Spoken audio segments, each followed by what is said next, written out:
한번 따라 하실까요? 때문에 신앙. 한 번 더 따라 하실까요? 사순절 신앙. 때문에 신앙. 때문에 신앙이 무엇일까요? 받은 은혜 때문에, 예수님 때문에 그런 말입니다. 세상에는 은혜를 아는 사람이 있는가 하면 은혜를 모르는 사람도 있습니다. 더 나아가 은혜를 배반하는 사람도 많습니다. 은혜를 아는 사람, 은혜가 내 안에 넘쳐 흐르는 사람은 행복합니다. 그러나 은혜를 받고도 그 은혜를 깨닫지 못하고 그 은혜가 낭비되고 소비되어져 버린 사람, 그 사람은 그 삶이 행복하지가 않습니다. 올림픽에서 은메달을 딴 사람보다 동메달을 딴 사람이 훨씬 더 행복하고 만족합니다. 이유는 간단합니다. 은메달을 딴 사람은 금메달을 놓친 것을 아쉬워하므로 감사보다는 원망과 불평이 넘치지만, 동메달을 딴 사람은 그것을 행운으로 받아들이고 감사가 넘치기 때문에 그렇습니다. 우리 기독교는 은혜의 종교입니다. 우리의 그 어떠함 때문에 우리가 구원을 받은 것이 아니라 값없이 정말 너무도 부족함에도 불구하고 은혜로 우리가 구원받은 것입니다. 하지만 우리는 자주 이 사실을 잊고 삽니다. 내가 구원받을 만해서, 내가 이뻐서, 내가 능력이 있어서, 내가 헌신하고 봉사해서, 내가 무엇인가를 열심히 했기 때문에 이런 공로주의와 보상주의가 우리 안에 자리 잡기 마련입니다. 그래서 이 사순절 기간에는 저와 여러분이 다시금 은혜를 붙들어야 합니다. 은혜를 받아야 하고 은혜를 붙들어야 하고 그 은혜가 내 속에서 철철철 차고 넘쳐 흘러서 다른 사람들에게도 흘러가야 합니다. 딴 때는 몰라도 이 사순절 기간만이라도 저 인간이 좀 변했네, 특별히 좀 너그러워졌네, 은혜스러워졌네, 가족 중에 누군가가 나를 보고 그 말할 수 있어야 됩니다. 왜냐하면 사순절은 은혜가 내려오는 계절이기 때문에 그렇습니다. 사순절은 예수 그리스도의 그 놀라운 은혜가 우리 속에 가득 넘쳐 흐르는 계절이기 때문에 그렇습니다. 사순절 시리즈 설교를 계속하고 있습니다. 지난주에는 나아오는 신앙이라고 하는 제목으로 말씀을 드렸습니다. 그때의 주제가 무엇이냐 하면 기도입니다. 오늘은 때문에 신앙이라고 하는 제목으로 말씀을 드리는데, 이 때문에 신앙의 주제는 뭐냐 하면 은혜입니다. 저와 여러분이 이 사순절 기간에 할 수만 있다면 은혜를 풍성히 받아야 합니다. 그 은혜가 우리 삶 속에서 깨달아지고 감사할 뿐만 아니라 이 은혜가 흘러 넘쳐서 다른 사람들에게 좀 그 은혜가 베풀어져야 하고 그 은혜가 흘러가야 합니다. 1년 12달 그렇게 살 수 있다면 얼마나 좋겠습니까? 그럼 멋진 인생이 될 겁니다.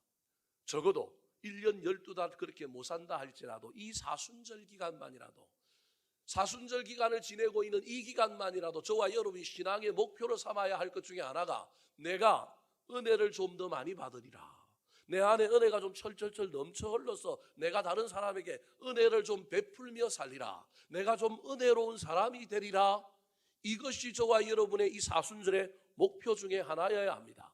그럭저럭 지나가지 마시고, 그냥 대충 지나가지 마시고, 이 기간만이라도 저 인간 달라졌네, 그 이후에 아이고 도로 돌아왔네, 그런 말을 듣는다 할지라도 이 기간만이라도 자꾸 연습을 해야 될 중요한 일 중에 하나가, 저와 여러분이 은혜를 받고 그 은혜가 철철철 넘쳐 흘러서 다른 사람들에게 흘러감으로 내가 은혜로운 사람이 되는 것입니다. 여기서 저와 여러분이 하나 고민해야 될 것, 잊어버리지 말아야 할 것이 하나 있는데, 내가 은혜가 철철 넘쳐 흘러서 남에게 은혜를 베풀 때 조심해야 될 것이 하나 있는데, 내가 은혜를 베풀만 하고 내가 잘나서 은혜를 베푼다고 생각하면 안 됩니다. 저와 여러분이 그 생각을 할 가능성이 많습니다. 내가 예수를 잘 믿고 내가 은혜를 받았기 때문에 내가 신앙적으로 좀 우월하고 내가 좀 괜찮은 사람이라서 은혜를 베푼다라고 생각할 수 있습니다. 여러분, 아무리 그래도 내 앞에 정말 나를 실망시키고 나를 힘들게 한 사람 나타나면 내 안에 은혜가 넘쳐 흘러도 나의 의로움으로, 나의 잘남으로는 그 사람을 용서할 수 없습니다. 그 사람에게는 은혜가 전달이 안 된다니까. 이게 우리 인간의 문제라니까요. 지금 내가 은혜를 받아서 40일 작정 기도하고 열심히 설교 말씀 듣고 찬양하고 기도하는 가운데 내 안에 은혜가 넘쳐 흐르는데도 불구하고 이 은혜는 일반 사람에게는 갈 수 있습니다. 말 잘 듣는 사람에게는 갈 수 있습니다. 좀 괜찮은 사람에게는 갈 수 있습니다. 그런데 불구대천지 원수와 같은 사람, 나를 정말 실망시키고 나를 아프게 했던 사람, 나를 배반했던 사람, 그 사람이 내 눈앞에 딱 나타났을 때 내가 은혜가 아무리 가득하다 할지라도 그 은혜를 그 사람에게 베풀기는 쉽지 않습니다. 나의 의로움 때문에 은혜를 베풀면 안 된다는 얘기입니다. 안 될 뿐만 아니라 할 능력도 우리에게는 없습니다. 또 다른 하나는 그 인간이 내가 은혜를 베풀려고 하는데 그 은혜를 받을 만한 행동을 하고 가치가 좀 있고 뭐가 좀 달라지고 회개를 해야만이 내가 은혜를 베풀리라, 이 생각도 접어야 됩니다. 내가 어려워서 은혜를 베풀 수 있고 상대방이 그 은혜에 걸맞는 어떤 행동을 하고 태도를 보이기 때문에 은혜를 베푼다? 틀렸습니다. 부모들 중에 간혹 그 생각을 하고 있는 부모들이 있습니다. 자식이 바뀌어야지, 자식이 말을 잘 들어야지, 자식이 어떻게 해야지 내가 은혜를 베풀리라. 아닙니다. 은혜를 베풀어서 그 인간이 달라져야 되고 그놈들이 정신을 차려야 되고 그놈들이 새로워질 수 있는 겁니다. 조건을 걸고 내가 너한테 은혜를 베풀 테니 너 좀 달라져, 너 좀 다르게 살아, 너 좀 어떻게 해, 그럼 내가 은혜 줄게. 이건 사순절의 은혜는 아닙니다. 저와 여러분이 은혜를 베풀 때 늘 기억해야 될 것, 내 의로움으로 은혜를 베풀리라 아니고요, 상대방이 그 은혜에 걸맞는 어떤 변화가 있어야만 은혜를 베풀리라 아닙니다. 이 사순절에는 오로지 나도 아니고 상대방도 아니고 눈을 딱 감고 누구 때문에? 예수님 때문에 우리가 은혜로운 사람이 되어 은혜를 베푸는 겁니다. 이걸 경험하지 못하면 저와 여러분의 신앙에 엄청난 왜곡과 문제를 가지고 살아갈 겁니다. 그래서 복을 받고 내가 막 출세하고 내가 막 위대해져야만이 은혜를 베풀 수 있고요, 상대방이 내 말 들어야만 은혜를 베풀 수 있고요, 이건 율법입니다. 하나님의 은혜는 그런 것이 아닙니다. 우리는 이 사순절 기간에 철저하게 예수님의 그 은혜 때문에, 하나님의 그 놀라운 사랑 때문에 은혜를 베풀 수 있는 사람이 되어야 합니다. 오늘 본문에는 은혜를 받고 은혜를 경험하고 그 은혜스러운 삶을 살아가는 세 사람의 이야기가 등장합니다. 첫 번째 사람에게서 배워야 할 은혜와 관련되어 있는 신앙의 태도는 무엇일까요? 따라 하시겠습니다. 은혜 때문에 위험과 손해를 감수한 사람. 받은 은혜 때문에 위험과 손해를 감수하는 사람이 사순절 기간에 저와 여러분이어야 한다는 거예요. 은혜를 베푸는데도 손해도 없고 은혜를 베푸는데도 존경만 받고 은혜를 베푸는데도 위험하지 않는 일이 아니라 이 사순절 기간에는 저와 여러분이 할 수만 있다면 위험도 감수하고 손해도 감수하고 은혜를 베푸는 훈련, 도전을 해봐야 되는 계절이라는 거예요. 오늘 본문의 이야기는 다윗 왕 때 일어났던 이야기입니다. 다윗이 남쪽의 유다 지파와 베냐민 지파의 왕이 되었다가 북쪽이 사울이 죽고 난 다음에 이스보셋이라고 하는 아들이 왕이 되었는데 나라를 잘 통치 못하고 남쪽 다윗과 싸우는 가운데 죽었습니다.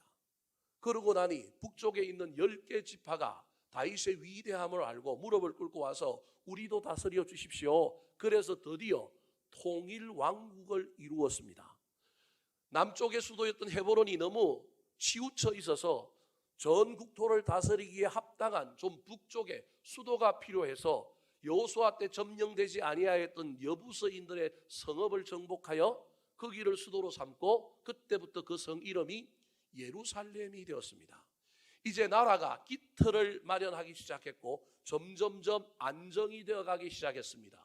국격은 높아졌고 국력은 강해졌고 강한 군사력을 가지고 주변에 있는 국가들을 하나하나씩 정복해 나가고 있던 때였습니다. 이때 다윗이 두 가지 목적을 가지고 한 행동을 하는데 그 두 가지 목적이 무엇이었느냐 하면, 그럼에도 불구하고 내부에 분열이 일어나면 안 되니까 저 북쪽의 10개 지파와 사울의 잔당들이, 사울을 따랐던 사람들이 자기에게 복종을 맹세하고 신하가 되었지만, 그래도 그들이 문제를 일으키면 안 되니 유화정책, 융합정책을 쓰기 위하여 전쟁통에 사울의 가문이 다 패가 망신하여 사라져 버렸음에도 불구하고 혹시 남은 후손이 있느냐 살피기 시작했습니다. 인간적인 목적, 사울의 아들이었던 요나단과 의형제를 맺었고 그 요나단 때문에 목숨을 건졌던 이 다윗이 요나단에게 은혜를 갖고 싶어서 전쟁의 와중에 다 패가 망신하고 다 죽었음에도 불구하고 혹시 살아남았을 가능성이 있는 사울과 요나단의 후손이 있는지를 찾기 시작했습니다. 오늘 본문 말씀 1절이 그것으로 시작합니다. 같이 한번 읽어볼까요? 시작. 다윗이 이르되 사울의 집에 아직도 남은 사람이 있느냐? 내가 요나단으로 말미암아 그 사람에게 은총을 베풀리라 하니라. 요나단으로 말미암아 은혜를 베풀겠다. 인간적인 목적과 나라를 더욱더 튼튼하게 만들려고 하는 정치적 목적을 가지고 사울의 후손들을 찾기 시작했습니다. 그랬더니 신하들 중에 사울의 집안에서 집사직을 감당하면서 사울의 모든 일들을 관장했던 종 하나가 살아있는데 그 종을 수소문해서 물어보면 어떻겠냐는 제안이 들어왔습니다. 2절 말씀 같이 한번 읽어볼까요? 시작. 사울의 집에는 종 한 사람이 있으니 그의 이름은 시바라. 그를 다윗의 앞으로 부르매 왕이 그에게 말하되 내가 시바냐 하니 이르되 당신의 종이라 하니라. 첫 번째와 관련하여 우리가 배워야 할 인물은 아직 나타나지 않았습니다. 그 인물이 정면교사라고 한다면 반면교사에 해당되는 사람이 먼저 나타났습니다. 그 사람의 이름이 누구냐면 시바입니다. 벌써 발음이 별로 안 좋습니다. 시바. 발음이 좀 안 좋죠? 이 사람은 사울이 살았을 때 생전에 그의 집을 관리하면서 비서실장, 비슷하게 그 모든 일을 관장했던 사람입니다.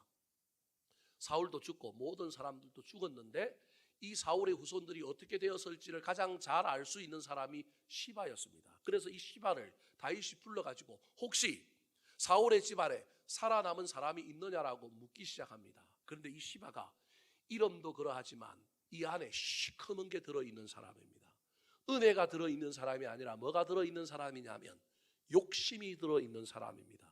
그래서 다윗을 보자마자 안면을 싹 바꾸고 자기는 그동안 누구를 섬겼느냐 하면 사울을 섬긴 사람인데 다윗 앞에 가니까 뭐라고 얘기하냐면 나는 누구의 종이라고요? 당신의 종입니다. 이렇게 얘기하는 거예요. 기회주의자입니다. 전두환 대통령 밑에 신하로 있었던 유명한 사람이 있었죠? 장세동이라고 하는 사람이 있었습니다.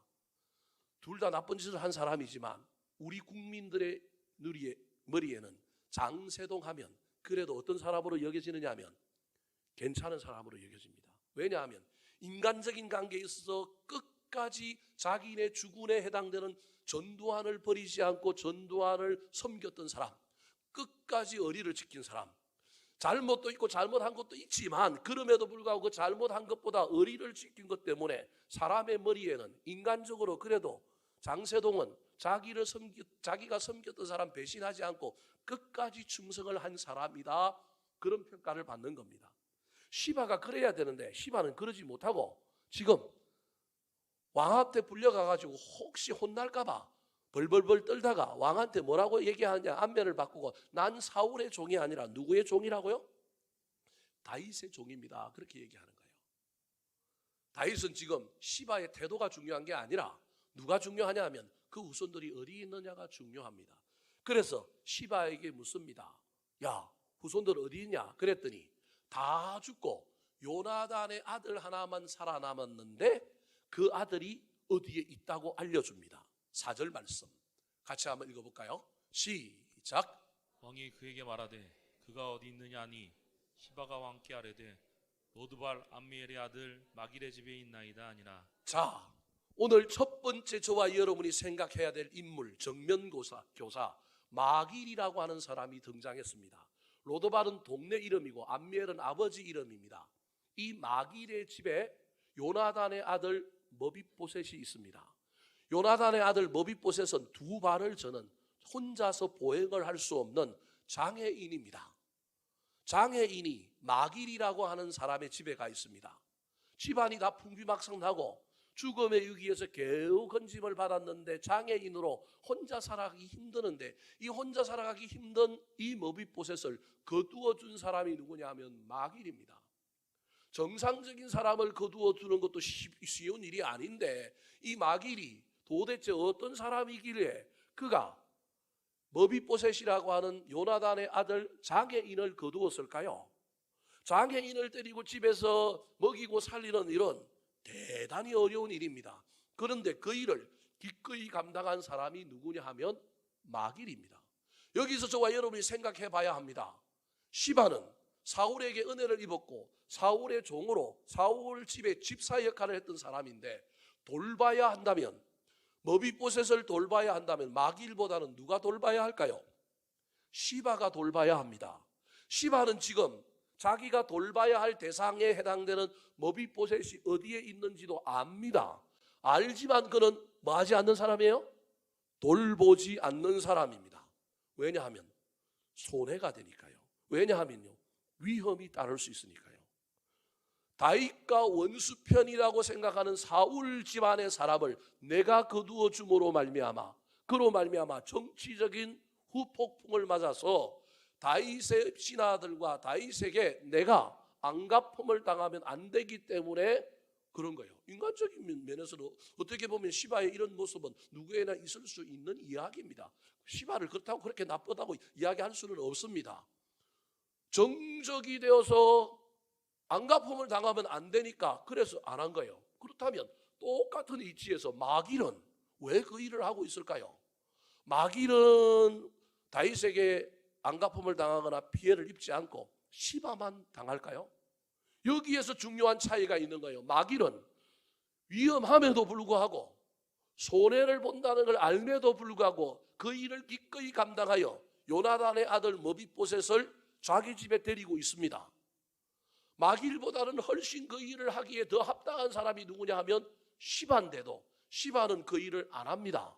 이유는 간단합니다. 시바에게는 욕심이 있고 마길에게는 뭐가 있는 거예요? 은혜가 있기 때문에 그렇습니다. 욕심이 있는 사람은 기회주의적입니다. 욕심이 있는 사람은 이익과 손해가 되느냐를 먼저 따집니다. 은혜가 있는 사람은 눈앞에 뵈는 게 없습니다. 뭘 갚아야 될까요? 은혜를 갚아야 됩니다. 마길이 사울에게 어떤 은혜를 입었는지는 알 수는 없습니다. 성경에 전혀 설명하고 있지는 않습니다.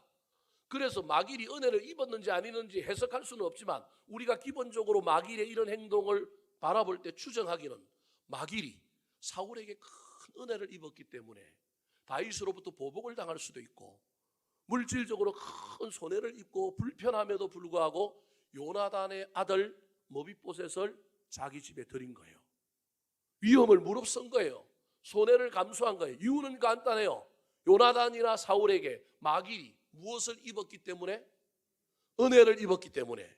사랑하는 성도 여러분, 이 사순절에 저와 여러분은 마길에게서 배워야 합니다. 은혜를 베풀어도 손해가 없고 은혜를 베풀면 베풀수록 존경을 받고 은혜를 베풀면 베풀수록 인정을 받는 걸 넘어서서 저와 여러분이 이 사순절에 때로는 손해를 볼 가능성이 있는 일에도 위험이 좀 있는 일에도 저와 여러분이 받은 은혜 때문에 은혜를 베풀 수 있어야 됩니다. 왜냐하면 그걸 하지 않는 순간에 저와 여러분은 욕심에 사로잡혀 살 가능성이 많은 사람이기 때문에 그렇습니다. 시바는 그 일을 하지 아니하였습니다. 소시민이기 때문에 안전함을 위하여 그렇게 하지 않았다라고 이해할 수 있지만 훗날 사건 하나가 터지는데 어떤 사건이 터졌느냐 하면 이 일 때문에 다윗이 이 시바에게 사울의 가문이 멸망하면서 몰수했던 그 모든 재산, 밭과 그 모든 재산을 누구에게 관리하게 해주느냐 하면 시바에게 관리하게 합니다. 네가 옛날에 관리했으니 너 관리해라. 그럼 관리하면 월급도 받고 관리하면 콩고물도 있고요. 관리하면 얼마나 좋아요. 시바에게 아들이 15명이요. 종이 20명이 있었으니 그는 이미 어떤 사람이냐면 부자입니다. 부자인데도 은혜를 베풀지 않는 사람에게 다윗은 정보를 알려주었다라고 하는 그 놀라운 이야기 하나 때문에 사울 집안의 모든 몰수했던 재산을 머비보셋에게 주지만 머비보셋은 관리를 할 수 없으니 누구에게 주느냐 하면 시바에게 줘서 관리를 다 하게 합니다. 단지 관리하고 양식만 되어서 머비보셋에게 주게 하는 정도. 그러니까 소유권의 등기는 자기한테 없지만 실질적인 소유의 그 모든 권한을 행사하는 건 누가 하느냐 하면 시바가 대리인으로 하는 겁니다. 그럼 얼마나 커요. 이런 은혜를 받았는데도 불구하고 마음에 욕심이 있으면 은혜가 들어와도 그 욕심을 중화시키거나 그 욕심을 몰아내지 못하고 욕심이 무엇을 삼켜버리냐면 은혜를 삼켜버립니다. 시바가 이런 큰 은혜를 받았는데 불구하고요, 욕심 때문에 훗날 압살롬이라고 하는 다윗의 아들이 반역을 일으켜서 다윗이 야밤 도주를 합니다.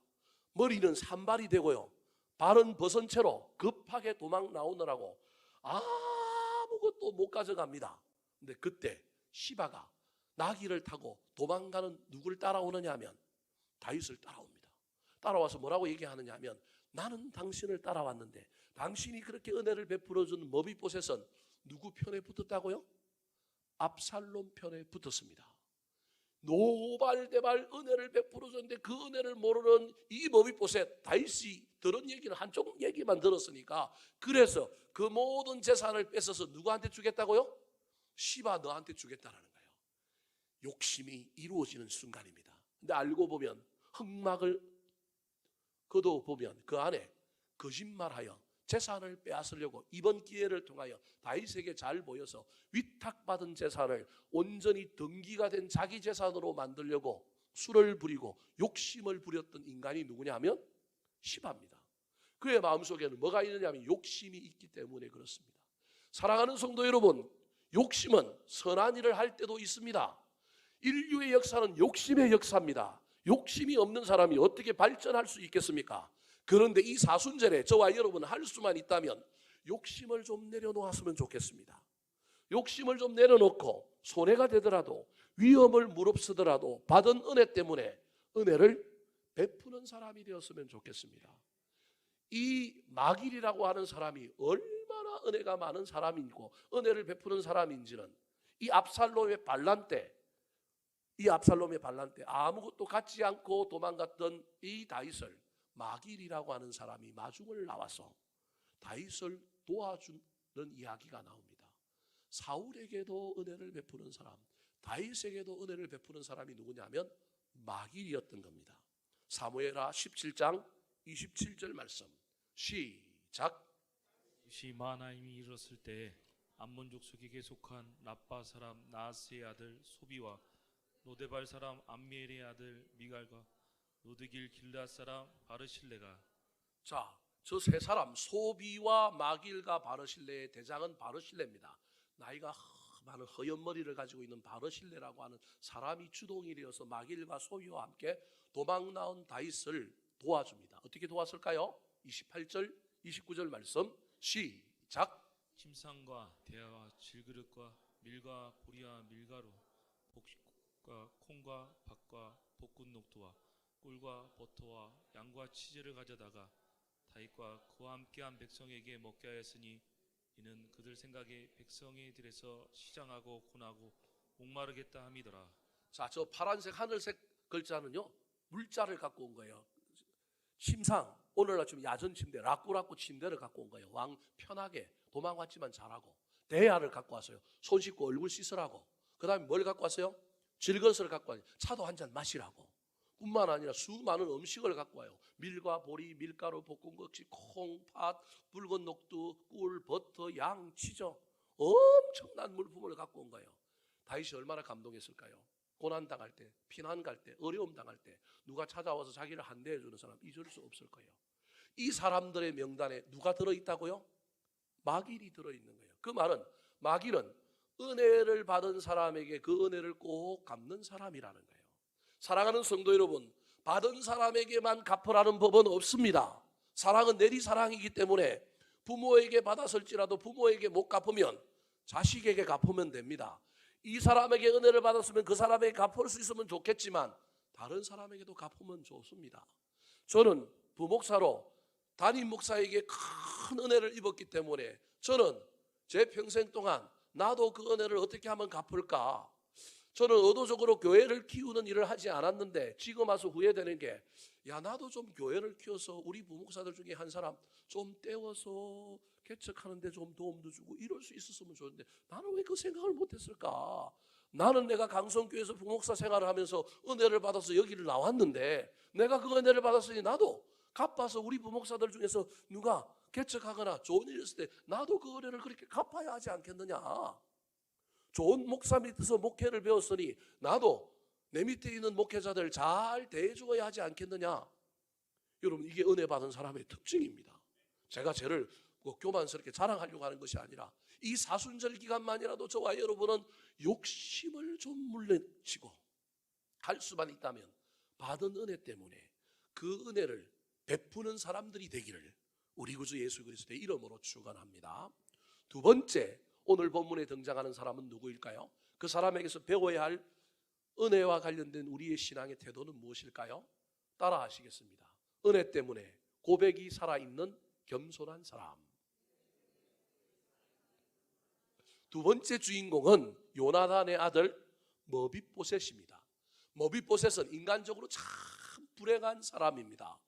왕궁에서 왕자로 태어났지만, 왕세자로 태어났지만 할아버지가 죽고 아버지가 죽고 자신에게도 불행한 일이 닥쳐서 태어나면서부터 장애인이 된 것이 아니라 이후에 어렸을 때의 사고로 장애인, 그것도 두 다리를 쓸 수 없는 장애인이 되는 억울한 일, 안타까운 일을 경험한 사람입니다. 사무엘하 4장 4절에 머비보셋이 장애인이 된 이야기가 나옵니다. 같이 한번 읽어볼까요?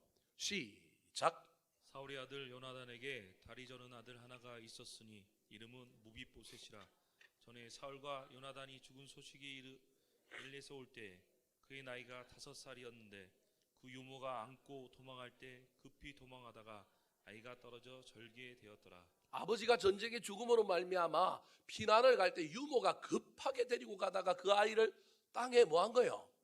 떨어뜨리는 바람에 다리를 절게 된 거예요. 단순히 소아마비 정도나 단순히 장애가 있는 절뚝거리는 정도가 아니라 아이의 다리를, 두 다리가 절더라, 그렇게 말하는 것으로 보아서 하반신을 쓸 수 없는, 자가 보행이 불가능한 정도의 엄청난 장애를 입게 된 사람이 누구냐면 머비보셋인 거예요. 그것도 어린 시절부터. 여러분, 이러면 얼마나 원망이 많겠습니까? 세상을 향하여 삐뚤어지기도 쉽고요, 마음에는 적개심을 품고 살 가능성이 많습니다. 이런 요나단을 다윗이 시바를 통하여 어디에 있는지 주소지를 파악하고 그를 데리고 왔습니다. 머비보셋을.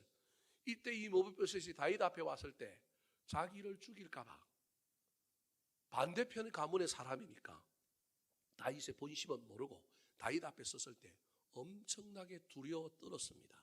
자, 오늘 본문 7절 말씀 같이 한번 읽어볼까요? 시작. 다윗이 그에게 이르되 무서워하지 말라. 내가 반드시 내 아버지의 요나단으로 말미암아 내게 은총을 베풀리라.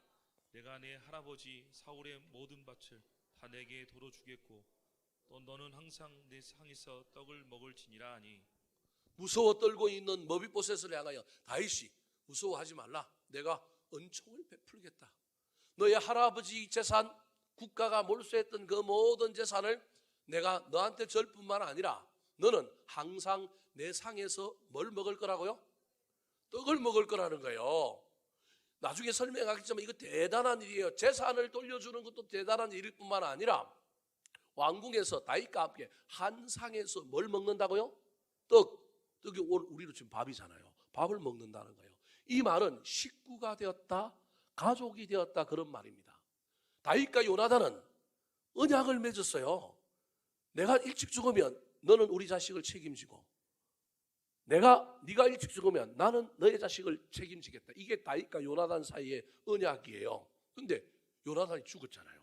다윗이 정신없어 도망다니고 왕이 되느라고 정신없었는데 그 언약이 생각나서 그 언약을 지키려고 자기를 구해주고 자기를 그렇게 잘 대해주던 요나단 때문에 요나단의 아들을 찾았는데 그 아들을 지금 어떻게 하느냐 하면 자식으로 여기고 자기 밥상에, 왕궁에서 살게 하고 자기 밥상에서 여러분 밥을 먹게 하는 거예요.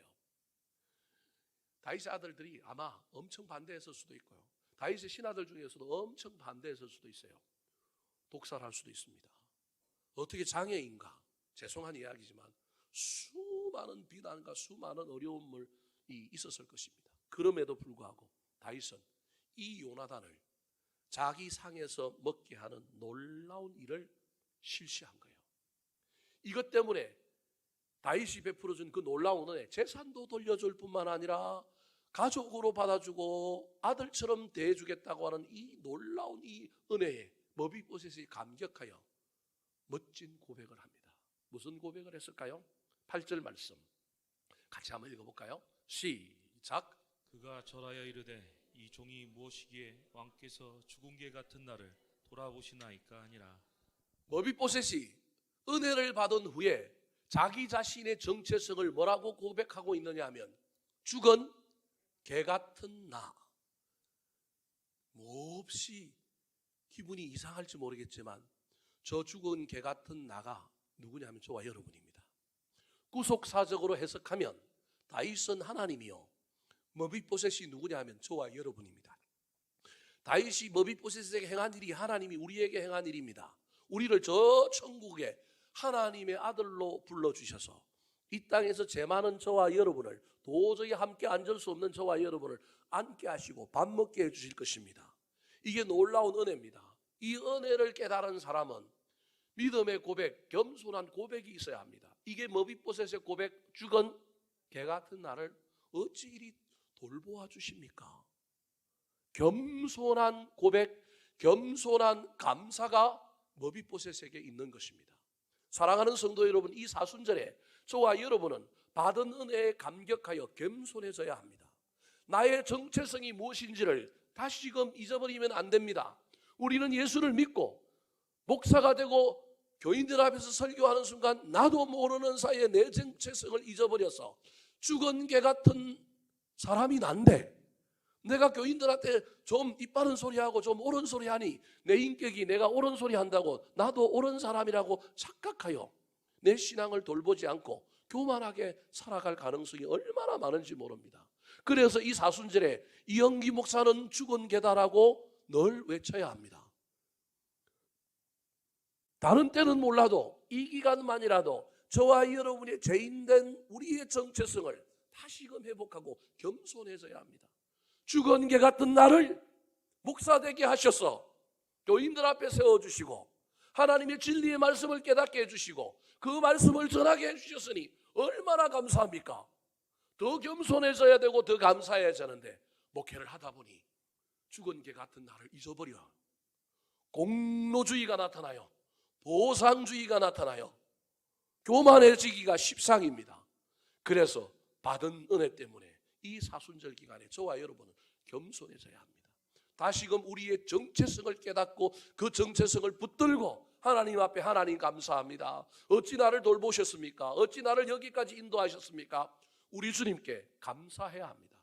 혹자는 이 머비보셋의 이 놀라운 겸손한 고백을 아이고 살고자 하여서 속에는 원수 다윗 우리 할아버지 죽인 놈 실제로 죽이지는 않았지만 죽인 놈 우리 재산 다 가져간 놈 내 아버지 내 할아버지의 왕자리를 빼앗아간 놈 속에는 칼을 품고 있는데 아니 어떻게 왕 앞에서 그럴 수 있겠느냐. 그러니까 어쩔 수 없이 그 고백을 하고 있는 거다.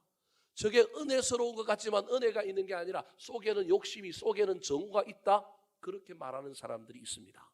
그런데요 머비보셋의 행동을 보면 결코 그렇지가 않습니다. 진심이었습니다. 진심은 변하지 않습니다. 진심이 아닌 건 변합니다. 시작은 창대했을지라도 나중은 허물허물하거나 희미합니다. 그런데요 이 고백을 했던 머비보셋은 세월이 지난 후에도 여전히 똑같은 고백을 하고 있습니다. 어디에서 알 수 있을까요? 아까 설명했던 압살롬이라고 하는 사람의 반역 때 다윗이 그 반역을 정복하고 해결하고 진압하고 다시 왕궁으로 돌아옵니다. 반역 때 도망갈 때 시바라고 하는 사람이 와서 머비보셋에 대하여 막 모함함으로 말미암아 그 재산을 다 누구한테 준다 그랬어요? 시바한테 준다 그랬잖아요. 돌아와 보니 머비보셋이 왕궁에 있어요. 그러니까 이놈하고 혼내야 될 거 아니에요. 그 혼내는 장면이 사무엘하 19장 24절 25절에 나옵니다. 같이 한번 읽어볼까요? 시작. 사울의 손자 모비보셋이 내려와 왕을 맞으니 그는 왕이 떠난 날부터 평안히 돌아오는 날까지 그의 발을 맵시 내지 아니하며 그의 수염을 깎지 아니하며 옷을 빨지 아니하였더라. 예루살렘에서 와서 왕을 맞을 때 왕이 그에게 물어 이르되 모비보셋이여 내가 어찌하여 나와 함께 가지 아니하였더냐 하니 네가 어찌하여 내가 압살롬을 피하여 도망갈 때 나와 함께하지 아니하였느냐? 너의 종 시바는 나와 함께했는데 너는 함께하지 않았고 시바 말을 들으니 너는 압살롬 편에 붙었다고 그랬는데 어떻게 됐느냐? 24절은 모비보셋이 한 말이 아니에요. 모비보셋이 행동이에요. 자기가 한 행동을 막 주장하는 사람이 아니에요. 우리는 억울해서라도 주장할 텐데 말한 게 아니고 그냥 행동이에요. 무슨 행동을 했느냐 하면 자기는 따라가야 되는데 장애인이니까 못 따라갔잖아요. 못 따라갔을 뿐만 아니라 나중에 보면 알겠지만 시바가 속여서 못 따라간 거예요. 못 따라갔지만 피난가 있는 시공간을 초월하여 피난가 있는 다윗과 함께하는 마음으로 발에 뭘 내지 않고요? 맵시를 내지 않고요.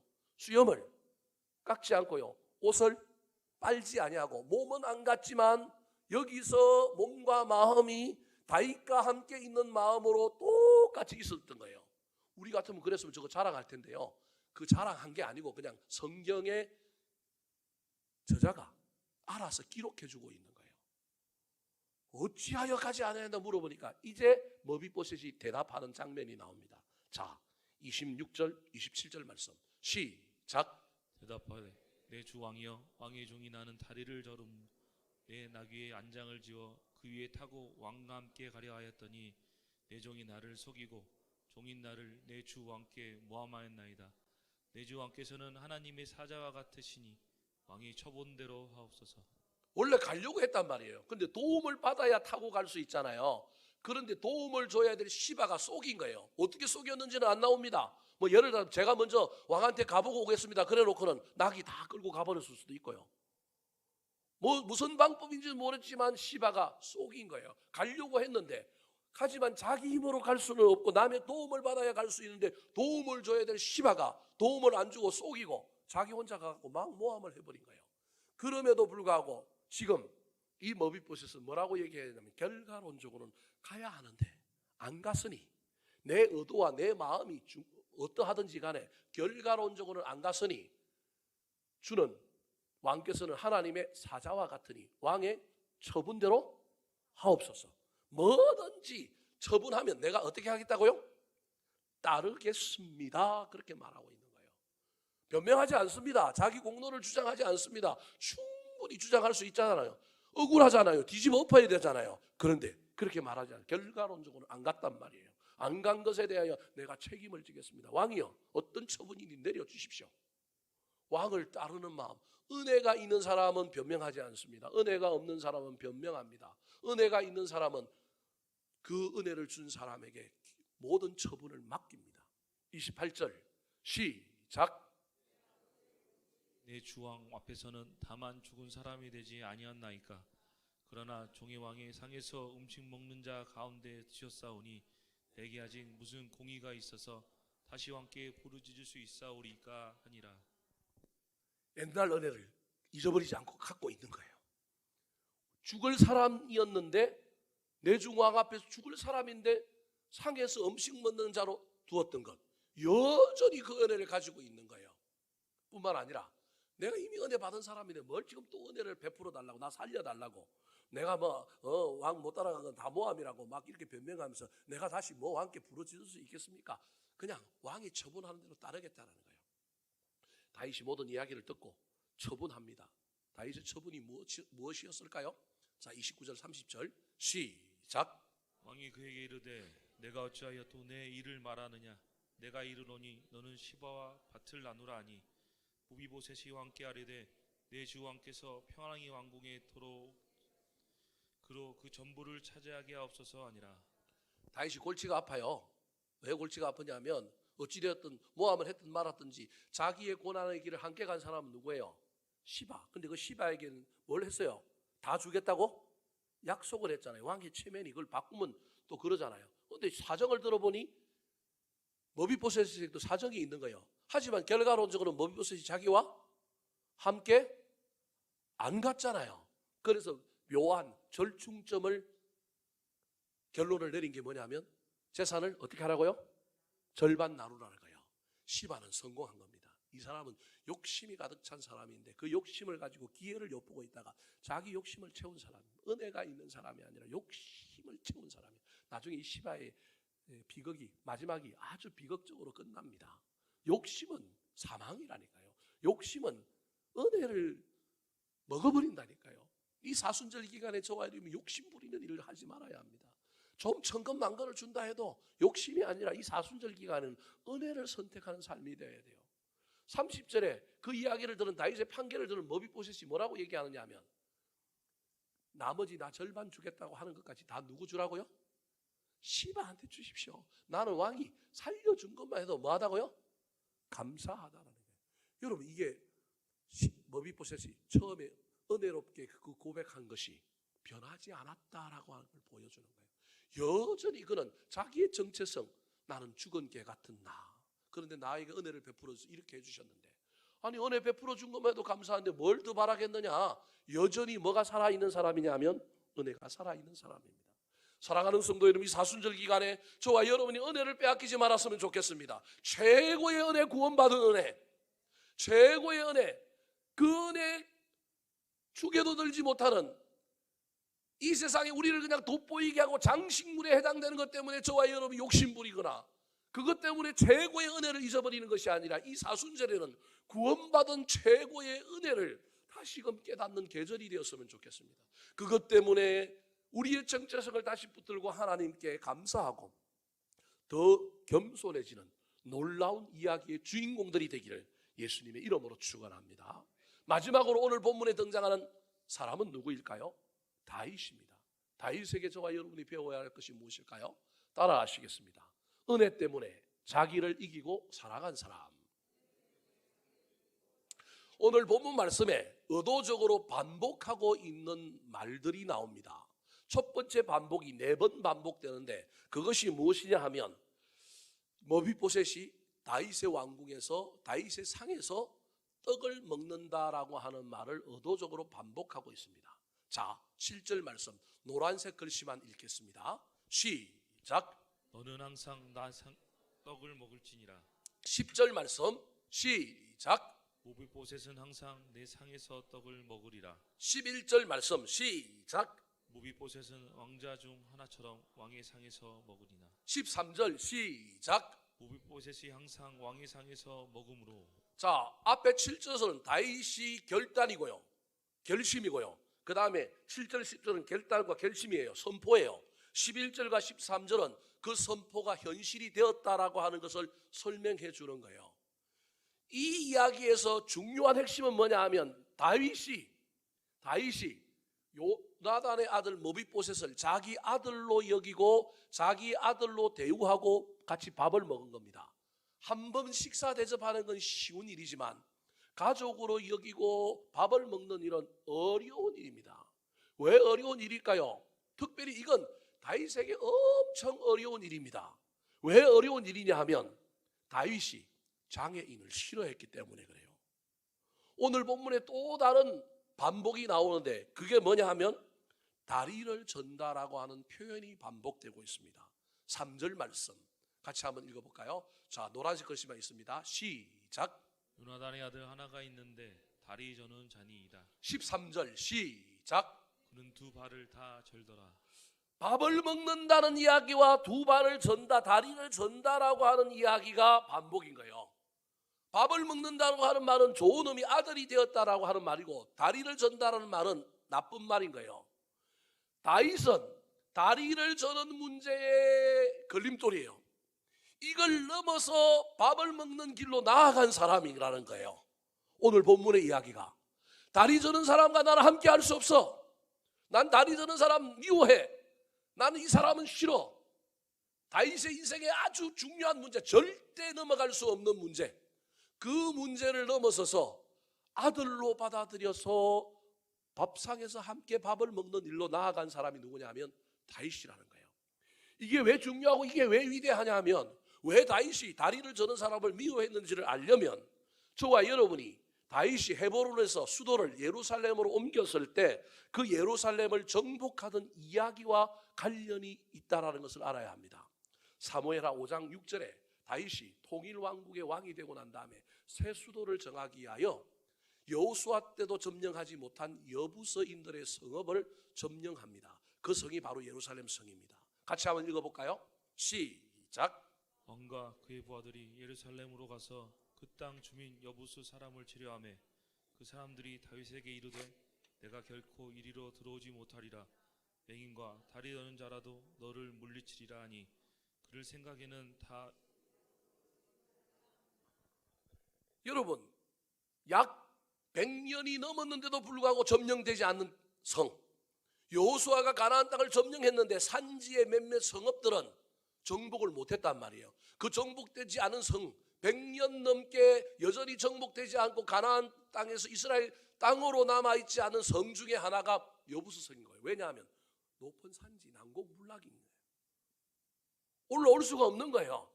이 사람들이 얼마나 자기 성에 대한 자부심이 가득했는지 뭐라고 얘기하고 있느냐 하면 그 사람들이 다윗에게 네가 결코 이리로 뭐하지라 들어오지 못하리라. 못 들어온다고 얘기한 거예요. 그 못 들어온다는 생각 때문에 전쟁하러 온 다윗을 높은 성에서 내려다보고 뭐라고 얘기했느냐 하면 맹인가 다리 저는 자라도 너를 뭐하리라? 이 말은 두 가지 의미가 있는데 하나는 뭐냐 하면 야 너희들 정규군 가지고 우리 공격해봐. 우리는 정규군 안 나갈게. 우리는 우리 성 안에 있는 장애인들 내보내가지고 전쟁할게. 우리는 장애인들 내보내도 너희들과 싸워서 뭐한다?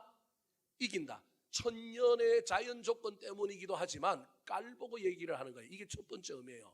근데 더 나아가서 뭐라고 얘기하고 있냐면 거꾸로 얘기해서 내가 보긴 너희들이 명인이요 너희들이 뭐라는 거예요? 다리 저는 자다. 어떻게 너희들이 우리를 이기겠느냐? 이 얘기인 거예요. 근데 저 이야기 속에는 어떤 의미가 있느냐 하면 다윗을 비난하고 다윗을 엄청나게 욕할 뿐만 아니라 이스라엘 민족의 족장들 위대한 조상들을 폄하하고 있는 이야기인 거예요. 우리도 부모가 욕을 먹으면 얼마나 힘이 들어요. 가족은 건드리면 안 되는데 가족 건드리면 골치 아프잖아요. 그런 것처럼 저 맹인이 누구에 해당되느냐 하면 소위 말하는 눈이 어두워서 손자 잘못 알아보고 아들 잘못 알아보고 축복한 누구예요? 이삭이 에서에게 축복해야 되는데 누구에게 축복한 거예요? 야곱에게 축복했잖아요. 뭐가 어두워서? 눈이 어두워서. 나중에는 나도 안다 그러고 손자 요셉의 아들들에게 할 때 나도 안다 그러지만 눈이 어두워서 잘못한 거예요. 그러니까 지금 뭐라고 하냐면 이스라엘 백성들 너희들은 이삭의 후손 눈먼 족속이니까 이거 정복도 못할 땅에 왜 와가지고 전쟁하느냐 이 맹인들아 그렇게 욕하고 있는 거예요. 그러면서 자기 조상 이삭을 욕하는 거예요. 다리 저는 자는 누구냐 하면 야복강에서 형 에서를 만나기 전에 천사와 씨름하다가 한도 뼈가 위골되어서 다리를 절더라. 그 다리 저는 야곱을 지금 이야기하는 거예요. 욕심은 많아가지고 너희들 이성 정복하려고 왔지. 그런데 내가 보기엔 너희들 다리 절절절 절고 다니는 야곱과 같은 인생이야. 이 얘기하고 있는 거예요. 가족을 건드렸단 말이에요. 조상들을 건드렸단 말이에요. 그리고 자신들을 폄하하는 거예요. 다윗이 분기가 탱천했어요. 단순히 그냥 말하면 좋겠는데 고대 전쟁은 전쟁하기 전에 먼저 말폭탄으로 전쟁하잖아요. 먼저 말로 이야기하는데 이 말 속에 엄청난 혐오와 엄청난 비난과 비판을 받은 사람이 누구냐 하면 다윗인 거예요. 다윗 속에서 화가 올라오고 내 반드시 이긴다 그런 거예요. 유진 피터슨이라고 하는 사람이 쓴 현실의 뿌리 박은 영석 다윗이라고 하는 책에 보면 이 장면을 뭐라고 얘기하냐면 밤마다 저 여부수 성에서 기괴한 소리가 나는 거예요. 그 소리가 그 성을 바라보는 사람들에게 더 공포심을 주는 거예요. 밤만 되면 저 성은 뭐가 살고 있냐면 괴물이 살고 있다는 거예요. 실제는 뭐냐 하면 높은 지대에 있다 보니까 아래에서 뭘 끌고 와야 돼요? 물을 끌고 와야 되는 것처럼 소위 말하는 나무로 만든 물레방아 비슷한 뭐 이런 장치가 있어갖고 저녁 때만 되면 그걸 가동해서 밑에서 뭘 끌어오느냐 하면 물을 끌어오는 거예요. 그래서 그 물을 끌어오르는 그 장치가 밤마다 가동되는데 그 밤마다 가동되는 소리가 많은 사람들에게는 더 공포심을 심어주는 거예요. 저 동네는 괴물이 살아. 저 동네는 들어가면 안 돼. 그래서 아무도 100년 동안 아무도 도전을 안 해온 거예요. 근데 이 도전에 나선 사람이 누구냐 하면 다윗인 거예요. 다윗이 열심히 그 성을 살피다가 드디어 해결점을 찾게 되었습니다. 자, 사무엘하 5장 8절 말씀 시작. 그날에 다윗이 이르기를 누구든지 여부수 사람을 치거든 물기 있는 대로 올라가서 다윗의 마음에 미워하는 다리 저는 사람과 맹인을 치라 하였으므로 속담이 되어 이르기를 맹인과 다리 저는 사람은 집에 들어오지 못하리라 하더라. 물이 통과하는 수로가 있다라는 걸 안 거예요. 그래서 그 수로로 누굴 보내느냐 하면 특공대를 보내는 거예요. 나중에 저 수로는 히스기야 왕 때도 아수르가 쳐들어왔을 때 물을 길어서 아수르와 전쟁 때 유용하게 사용된 수로예요. 저 수로로 사람을 보내는 거예요. 특공대를 보내는 거예요. 근데 다윗이 이상한 명령을 해요. 무슨 명령을 하느냐 하면 너희들 여부수성에 들어가거든 뭐라고 얘기하느냐 하면 다윗의 마음에 미워하는, 다윗이 엄청 미워하는 거예요. 왜 미워하느냐 하면 적들이 그렇게 얘기했단 말이에요. 우리는 맹인들과 누구 내보내도 이긴다? 다리 저는 사람 내보내도 이긴다 그랬으니 너희들 들어가면 정상인 군인 먼저 죽이지 말고 누구부터 먼저 죽이라고요? 맹인들과 다리 저는 사람 먼저 죽이라는 거예요. 여러분 전쟁에 이런 전쟁이 어디 있어요? 그렇게 논리적으로 이게 얼마나 이상한 이야기예요. 근데 다윗이 너무 열이 받은 거예요. 너무 화가 난 거예요. 분노가 막 치밀어 올라갔고 군인들에게 너희들 들어가면 뭐부터 죽이라 그러냐면 다리 저는 사람과 맹인을 죽이라는 거예요. 그때 얼마나 악랄하게 군인들이 다윗이 분기청천의 명령을 내리니까 그들도 모욕감 때문에 이 여부서인들의 성 예루살렘을 점령할 때 다리 저는 사람과 맹인을 다 죽인 거예요. 이 일 때문에 이 엄청난 사건, 여러분 우리가 보기 이성적으로 생각하면 일어나면 안 되는 이야기요. 여러분 전쟁이 일어나면 군인들끼리 죽여야지 민간인 죽이면 안 되고요. 여자들과 아이들을 죽이면 안 되는 거잖아요. 근데 오늘날 지금 그 일을 행한 거예요. 다윗은 이거 모르는 거예요. 자기가 어떤 엄청난 일을 저질렀는지 모르는 거예요. 뭐 때문에? 모욕감 때문에. 내가 받은 모욕감 때문에 자기가 하는 일이 엄청난 일임에도 불구하고 그 일이 잘못됐음을 모르고 행한 사람이 누구냐면 다윗인 거예요. 다윗. 그 바람에 사람들이 전부 충격을 받았는데 왕 앞에서 왕이 워낙 이렇게 해버리니까 아무 말도 못하고 이제는 설설설 기는 거예요. 아, 우리 왕은 누굴 미워해요? 다리 저는 사람 미워해. 우리 왕은 누굴 싫어해요? 맹인을 싫어해. 그래서 속담이 하나 만들어진 거예요. 이스라엘 사회에. 문화가 하나 만들어진 거예요. 그 속담 때문에 무슨 일이 저는지 하면 맹인과 다리 저는 사람은 어디에 못 들어가요? 집에 들어오지 마. 성에 들어오지 마. 너희들 따로 살아. 이게 얼마나 비극이에요. 얼마나 말도 안 되는 이야기가 벌어진 거예요. 왕이 시차를 나가면 소위 말하는 비서실장과 청와도 경호원들이 딱 가갖고 회중이 모여있는데 회중에 눈먼 사람들 다 속간해야 돼. 왕이 뭐 하니까? 싫어하니까. 여러분 이 이야기가 왜 벌어졌느냐 하면 하나님이 다윗의 왜곡된 시각을 바꾸려고 하는 거예요. 다윗이 자기도 모르는 사이에 자기의 우선순위, 자기의 가치를 만들었다니까요. 자기는 이게 얼마나 문제가 되는지 몰라요. 저와 여러분이 신앙생활 할 때 예수님보다 더 큰 가치, 예수님보다 더 큰 자존심, 신앙보다 더 큰 나만의 어떤 가치, 여러분 이걸 제일 앞에 두고 있다니까요. 예수 믿는다고 하는데 다윗이 지금 그 일을 한 거예요. 자기도 모르는 사이에. 그런데 하나님이 요나단 때문에 자기의 가치를 내려놓고 자기를 이기고 내가 숭상하던 가치, 내가 중요하게 여기던 가치, 그걸 다 내려놓고 그동안 미워했는데 미워하는 사람을 뭘로 만들어요? 가족으로 만들어요. 그냥 좋은 일 해주고 그냥 보답하는 정도가 아니라 뭘로 만들어요? 가족으로 만들어요. 빨리 끝내라고 지금 전화가 왔어요. 가족으로 만드는 거예요. 가족. 일부 때는 이거보다 더 길었어요. 가족으로 만드는 게 이게 얼마나 놀라운 일이에요. 사순절 기간에 저와 여러분이 해야 될 중요한 일주일 가운데 내가 예수를 믿느라고 하면서도 나도 모르는 사이에 내가 예수보다 더 중요하게 여기고 내가 가치관에 있어 내가 제일 중요하게 여기는 그 어떤 것이 있다면 그것을 내려놓을 줄 알아야 한다는 거예요. 그게 때문에요. 누구 때문에? 예수님 때문에. 그동안에는 내가 어떤 가치를 제일 중요하게 여겼는데 나도 모르는 사이 예수 믿는다고 하면서도 예수가 제일 우선이 아니라 다른 어떤 것을 제일 우선주의에 놓았는데 이 기간만이라도 1년 12달은 힘들 거예요. 이 기간만이라도 예수님 때문에 그거 포기하는 거예요. 예수님 때문에 형제를 사랑합니다. 예수님 때문에 자매를 사랑합니다. 오늘 본문에 예수라는 말은 안 나옵니다. 1절과 7절 말씀 읽어볼까요? 시작. 시르되 사울의 집에 아직도 남은 사람이 있느냐? 내가 요나단으로 말미암아 그 사람에게 은총을 베풀리라 하니라. 누구로 말미암아? 요나단으로 말미암아. 저 요나단이 예수님인 거예요. 다윗에게 있어서 요나단이 예수님인 거예요. 예수님 때문에 내가 그렇게 싫어하는 전원자, 맹인을 그냥 단순히 밥 한 번 사주는 정도가 아니라 뭘로 만들겠다고요? 가족으로 만들겠다는 거예요. 가족으로 만들겠다. 여러분, 이게 복음입니다. 저와 여러분 인생에 이런 일을 경험하지 못하면 예수를 잘못 믿고 있는 거예요. 그냥 기복적으로 믿는 거예요. 이런 놀라운, 내가 가장 소중히 여기고 내가 가장 귀하게 여기는 것을 바꾸고 허물어지는 경험이 있어야 하는데, 이 경험을 하기가 가장 쉬운 때가 언제냐면 이 사순절이라는 거예요. 예수님 때문에. 다른 거 다 생각하지 말고 그 사람이 나한테 잘하느냐, 나한테 뭐 은혜가 있느냐, 할만하냐, 아니요. 뭐 때문에? 예수님 때문에. 오로지 예수님 때문에 저와 여러분이 나를 좀 이기고 그 인간, 그 사건, 그 문제 도저히 용납이 안 되는 것도 눈 딱 감고 누구 때문에요?